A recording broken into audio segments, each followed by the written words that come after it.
Howdy, and welcome to the Highline Herd podcast, where stories ride strong and the bond between folks and their horses runs deep. Each Sunday, we're talking everything from trail tips and tack to good old horse sense and the people who live it every day.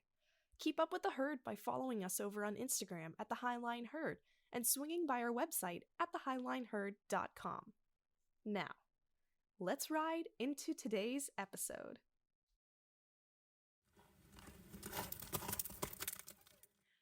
Hello, and welcome to another episode of the Highline Herd. I'm Skylar, And I'm Shelby. and today we're going to be talking about what you can do to exercise your horse outside of the saddle. Yeah, there's 1,000 different ways to exercise your horse, but most people, when they think of exercising their horse, they only think of ridden work, saddle work, trail riding, that kind of stuff. But there are so many things you can do outside of the saddle, Oh, yeah. and so many things that have been proven time and time again to work, and so many things that have been studied to work. So, one that's really popular is hand walking. Hand walking them over logs, hand walking up and down hills, backing them over ground poles, backing them up Yes. and down hills. Those are the most common things I hear.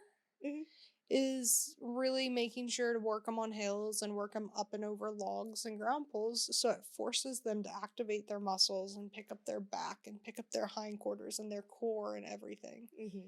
It has been shown multiple times that hand walking your horse over ground poles, backing them over ground poles, walking up and down hills, backing up and down hills, activates every muscle in the body. Yeah, and that's really important. Like, I had to do that a lot with Willie back in the day when he got injured and got taken out of riding. When I was bringing him back into work, I had to strengthen his back muscles again, and that's what I did. Rode it, like walked him up and down hills through the property, made him step over logs, go backing up the hill, like all of that. And it helped tremendously for him. So highly recommend doing that. And even if you're not like needing to exercise your horse that way, it's always good to give them the tools to know what to do and how you're asking for them to move off of pressure. So even going, sideways, kind of your basic groundwork, moving, side passing, flexing, bending, all of those things are work that you can do outside of the saddle. Yeah, and there's the benefits to hand walking them over hills and ground poles and everything as well is even if it's a horse you don't plan on riding, say it's a senior horse who's in retirement, say it's a baby who's still developing, say it's a middle-aged horse who for whatever reason is unsound and can't be ridden. Keeping them in motion and doing that kind of hand walking, encouraging them to lift their body, use their back, lift their legs, carry themselves is just good in general for their longevity and Oh, their yeah. joint health, keeping their body well muscled, keeping them able to balance their bodies accordingly as needed. And it helps their bodies deal with that and prevent stiffness. Yeah. So, that's kind of like the big one that a lot of people talk about is hill work and ground poles, but there's so much more outside of that. If you want to kind of get into the more uppity, Richie Rich section of exercising your horse without riding, a lot of people use what's called hotwalkers. So it's basically a merry-go-round for live horses. Yes. Sometimes it's enclosed, sometimes it's gates separating the horses, sometimes it's just a spinny thing with lead ropes hanging from it. But it's a way for people to hook their horses up and work them in different speeds and do multiple horses at once. Yeah. That's a really popular method for some people who may be low on time but high on money to get their horses in shape and exercised. Another version of that is roundpenning. Work your horse in a round pen. Work them over ground poles in a round pen. Raise the ground poles as they go over it. Or raise them at different heights, so some could be taller than others, so they really have to focus on lifting themselves up and moving with them. They have to really slow down and think about what they're doing with their feet. A really lovely exercise I like to do is changing up the distances between the poles, and Yes. then setting every pole at a different height. Mhm. So every other pole may be high, every other pole may be on the ground. Or maybe, oh, this pole's on the ground, this pole's high up, and then the third pole is somewhere in the middle. Mhm. Doing things like that really forces your horse to slow down and pay attention and think about what they are doing with their feet. Yeah. So, that's three really popular methods that a lot of people use, especially around here. Hand walking their horses on hills, doing a lot of hill work, doing a lot of pull work, doing a lot of hot walking or round penning. Mhm. Those are probably some of the most popular methods of legging up horses and building stamina, building Yeah. muscle, getting limbs moving, blood flowing, muscles and joints working.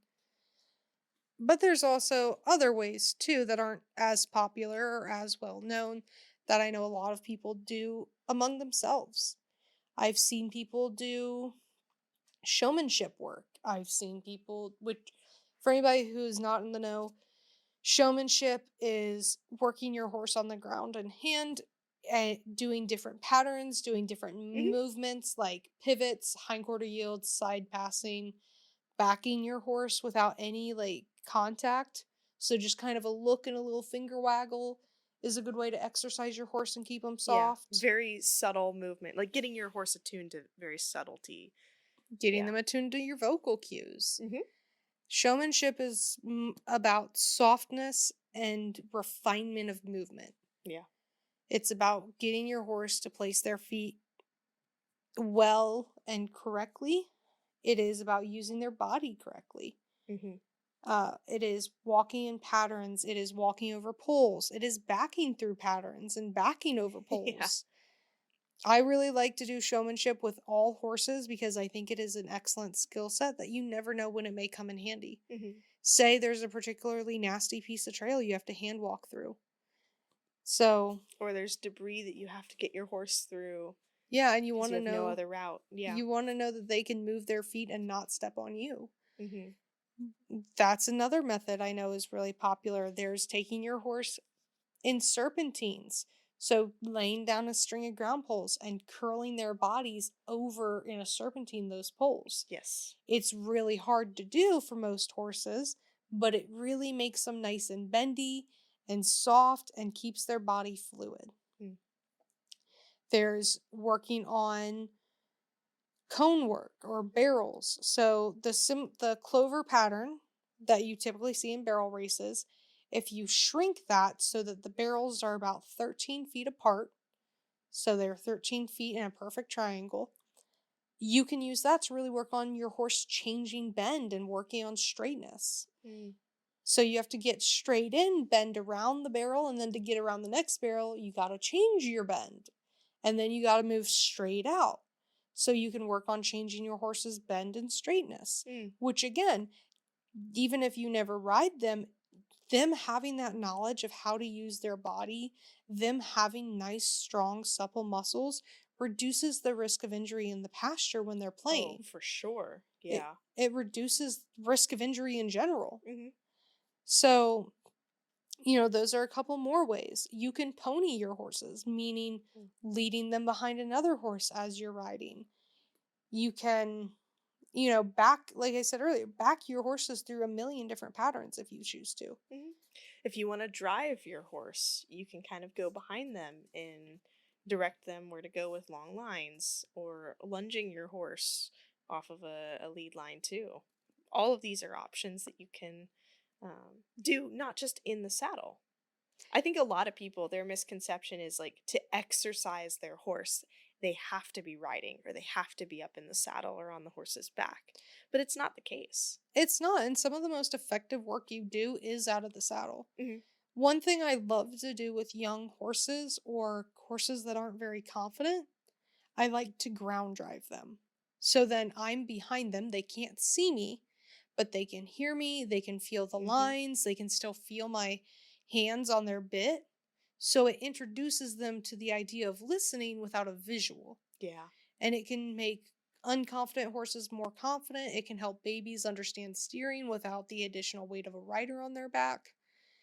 That's another great option. If you teach your horse to ground drive, they can pull sleds down the line. Oh, They yeah. can go mud sledding, which in Ohio we get mud sledding more than we get Yeah. snow. So we'll take what we can get. Yes. Can't be picky. Can't be picky. Just gotta be willing to get dirty. Yes. Oh, pretty much. Which with horses, you're always dirty in some form or another. Mhm. Mhm. There are so many ways to exercise your horse outside of the saddle. And you know what? If you just want to go walk your horse like a dog, do it. Walk your horse. Go take your puppy down the street. Like, I'm not gonna lie, if I saw someone hand walking their horse on the trail, my initial thought might be, oh, that's a little weird. And then my second thought would be, you know what, good for you. Yeah. You're getting your steps in, your horse is getting exercise. Both of you are getting to see and experience the world together in a safe way. Good Yeah. for you. Do it. You're not hurting anybody. Mhm. Go I for love it. it. My first thought would be, okay, is something wrong? Do I need to help them in any way, shape, or form? No? Okay, cool. Move on. Yeah, you do you, boo boo. Yep. It's not hurting anybody, and you No. know what? You're still working your horse and you're getting a workout out of it. So who am I to say anything? Right. Good. Yeah, go for it. Yeah. And I mean, even when we're riding our horses, I'll get off and just hand walk for part of the ride. Mhm. Or I'll get off early and hand walk to cool them down. Yeah, Shelby and I like to do that a lot to kind of end our rides. We'll get off and walk them back to the trailer so we can untack and take care of our boys. Yeah, like the saddle is, yes, a beautiful thing. Riding a horse is a wonderful experience. Mhm. But there is more to the horse than what is experienced in the saddle. And there is so much you can do on the ground to exercise them. And it can be as impersonal as hot walking and lunging them, or it could be as personal as taking them for a jog with you through the woods, Yeah. going for a walk with them. Yeah. Like, there's so many ways to experience horses outside of the saddle. Mhm. There's people I know who will take their older horses that can't be ridden and put them into therapy programs so little kids can walk them around. Yeah. They're still getting movement, they're still getting exercise, they're still getting interaction. There are so many alternatives to the saddle. And honestly, I know there's more than what we've listed here today, Yeah. but this is all we could think of right now. But anything you guys have to add it. Mhm. Leave a comment, send an email. There are so many ways to build horses from the ground. A great one is swimming. Yes. Walking horses in water, walking them in a river, walking them in a creek. Mhm. It first of all, it cools down their legs, so after a good workout or anything like that, it's a great way to help them calm down, cool down, and feel comfortable. It's kind of the equivalent of just running ice water, like soaking your feet in a ice bath. So it'll help them in the long term, but also getting them used to water and uneven surfaces, making them really have to think where they put their feet, especially if you're walking through a river or a creek. It's just little things like that that you don't think of will help your horse down the line. And water provides a great resistant Mm, surface yes. that helps work those joints and muscles in a low impact way. Hmm. There have been some things saying that letting a horse truly swim where their head is elevated over their back Is not is not technically great on clean. their Yeah. spine for long periods, but to put them in about chest deep and make them walk in the water is a fantastic low impact exercise. Hmm. That resistance can really help their joints and muscles. Hmm. And again, walking them through different terrains, walking them across gravel, sand, walking them through mud, letting them experience those different terrains and how to move their feet is great as well. Yeah. Oh, yeah. And sometimes mud too. It just like, especially deeper mud. Yeah, you might not want to walk through it, and your horse might not want to walk through it, but it does, again, make them really pay attention to where they're putting their feet, what muscles they're moving, and how they're basically maneuvering through that obstacle. So it's going to be a great way to kind of get them to slow down and think through a situation. Oh, yeah, and you can do things like working on how narrow of an opening they go through for the Hmm. gate. You can work on trailer loading. There are so many things to do outside of the saddle. Yeah, you can work with them in the pasture, you can work them on the property, in the arena, outside the arena, on the trails, like anywhere. You can go to an obstacle course. I know there are countless obstacle course clinics and courses available to just go to.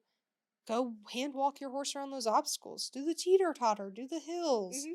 Get your horse on those tiny, skinny bridges. Is your horse afraid of the obstacles? Work them through that fear and get them used Yeah. to things like that. Yeah. Lead them over tarps on the ground, things that make noise and rattle. Desensitize them. Yeah. Exercise can happen in and out of the saddle, Mhm. but sometimes the most effective is out of the saddle. Mhm. There are certain things like the serpentine I mentioned earlier over the ground poles. That is really hard for a horse to do with a rider, Yeah. but it can make them really supple and bendy. So it's a good thing to have in your toolkit to do when you can't necessarily ride or don't feel like riding, but your Mhm. horse still needs something. Yeah. Yeah. So that's again all we can think of really for today. But again, leave a comment, send an email. We love hearing different ways people work with their horses Oh, because yeah. there's so many ways out there. Yeah. What do you do? What's your go-to exercise regimen for your horses outside of the saddle? We would love to hear. Send it in. Otherwise, we will see you guys in the next week episode.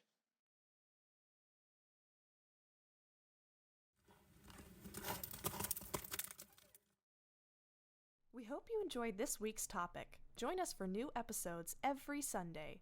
And to keep up with the herd, be sure to follow us on Instagram at the Highline Herd and visit our website at thehighlineherd.com. We hope you enjoy the show. See you next week.